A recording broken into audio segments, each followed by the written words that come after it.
имрӯзҳо пешрафти дилхоҳ соҳаро бе иштироки занону бонувон тасаввур кардан ғайриимкон аст. бо дастгирии бевоситаи президенти ҷумҳурии Тоҷикистон пешвои миллат муҳтарам Эмомалӣ Раҳмон, занону духтарон дар ҷомеа мақоми хоса пайдо карданд ва дар тамоми соҳаҳо кору фаъолияти назаррас доранд. боиси ифтихор аст ки имрӯз меҳнати занону духтарон қадр гардида, қобилияту истеъдод ва садоқату ҷасорати ҳар яки онҳо ба инобат гирифта мешавад. ин аст ки дар ҳама соҳаҳои ҳаёти ҷомеа иштироки фаъолонаи занону духтарон зиёд ба мушоҳида мерасад. занон ки табақаи тарбиятгари ҷомеа ба ҳисоб мераванд, нақши онҳо дар таҳкими сулҳу субот, баланд бардоштани ифтихори миллӣ байни насли ояндасози миллат, рушди соҳаҳои иқтисодиву иҷтимоӣ, муқовимат бо терроризму ифротгароӣ ва рушду тараққиёти мамлакат хело муҳим арзёбӣ мегардад, чунки дар шароити пуртазоди авзои ҷомеаи ҷаҳонӣ сулҳу субот ва амнияту оромӣ аз арзишмандтарин дастовардҳои истиқлоли давлатӣ маҳсуб мешавад.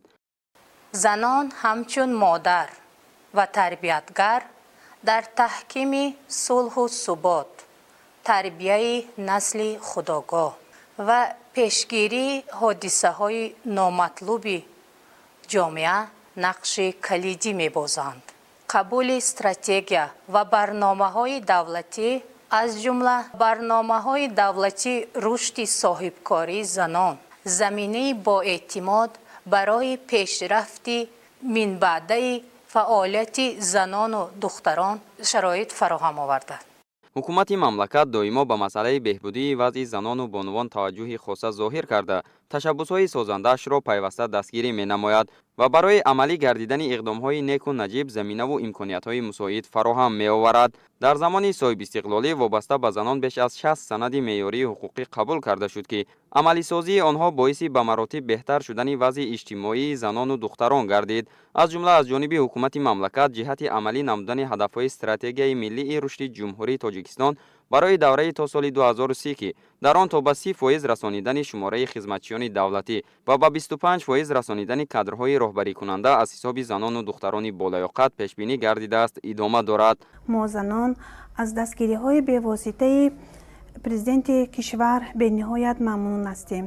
имрӯз дар ҷумҳурӣ роиҷ будани барнома нисбати занони фаъол дар вазифаҳои роҳбарикунанда боиси сарфарозии ин қишри ҷомеа мебошад. ман худ ҳамчун зан, модар фахр аз он дорам ки бо касби омӯзгорӣ шуғл меварзам ва дар яке аз соҳаҳои муҳими нисбат ба ҷамъият фаъолият дорам ва аз дастгириҳои пайвастаи президенти кишвар сарфарозии худро баён намуда, ҷавобан ба ин ғамхориҳо мо кӯшиш менамоем ки барои ҷомеа насли созандаву эҷодкор, насли ватандӯсту ватанпарварро тарбия намоем.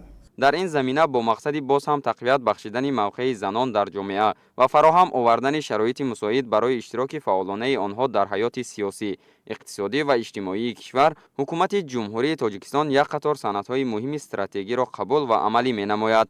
аз ҷумла нақшаи чорабиниҳо барои солҳои 2026-2030 оид ба амалисозии стратегияи миллии фаъолгардонии нақши занон дар ҷумҳурии Тоҷикистон барои солҳои 2021-2030 таҳия гардида ва баланд бардоштани мақоми занон дар идоракунии давлатӣ, рушди иқтидори кадрии занону духтарон, таъмини баробарии гендерӣ, густариши иштироки онҳо дар қабули қарорҳо ва таҳкими нақши занон дар таъмини сулҳу субот ва рушди устувори ҷомеа равона шудааст. ҳамзамон барномаи давлатии рушди соҳибкории занон дар ҷумҳурии Тоҷикистон барои давраи то соли 2027 ҳамчун яке аз санадҳои калидӣ дар самти дастгирии иқтисодии занону бонувон қабул гардида, ҳадафи он фароҳам овардани заминаи мусоид барои рушди ташаббусҳои соҳибкории занон, зиёд намудани ҷойҳои корӣ, баланд бардоштани сатҳи некуаҳволии оилаҳо ва таҳкими мавқеи иқтисодии занон дар ҷомеа мебошад. баробари ин бо мақсади касбомӯзӣ ва ба шуғли доимӣ фаро гирифтани бонувон гранти президенти ҷумҳурии Тоҷикистон таъсис шуда, ҳамасола ба занони ҳунарманду эҷодкор барои пешбурди кору фаъолияти соҳибкориву ҳунаромӯзӣ тақдим мегардад. чунин грант аз тарафи роҳбарияти мақомоти иҷроияи ҳокимияти давлатии вилояти Суғд низ ба бонувон супорида шуда, ҳамасола ҳаҷми маблағи он ва шумораи гирандагони грант зиёд мегардад. боиси хушнудӣ мо занону бонувон аст ки дастгирии давлатии занон дар меҳвари сиёсати инсондӯстонаи асосгузори сулҳу ваҳдати миллӣ, пешвои маҳбубу ғамхори миллат, президенти ҷумҳурии Тоҷикистон муҳтарам Эмомалӣ Раҳмон қарор дорад. дар баробари دستگیری دولتی زنان و بانوان.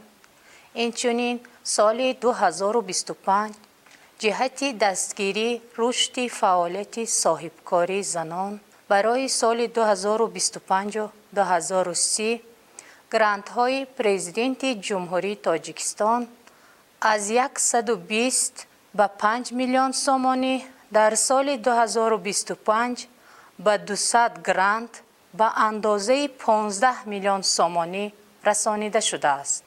یعنی حجم گرانت پرزیدنت جمهوری تاجیکستان 3 برابر زیاد کرده شده است. گرانت رئیس ولایت سوغد از 60 عدد به 80 عدد رسانیده شد که مبلغ عمومی آن هم زیاد کرده شد. غمخوری به زن مادر این غمخوری به آینده ملت می باشد. آینده درخشان و هستی همه دولت و خلقیت از زنان و دختران صاحب معرفت وابسته می باشد، زیرا مادران نسل آینده ساز را تربیت می کنند و با افتخاری بلند آنها را به کمال می رسانند تا در آینده از خود حصه به جامعه رسانیده توانند.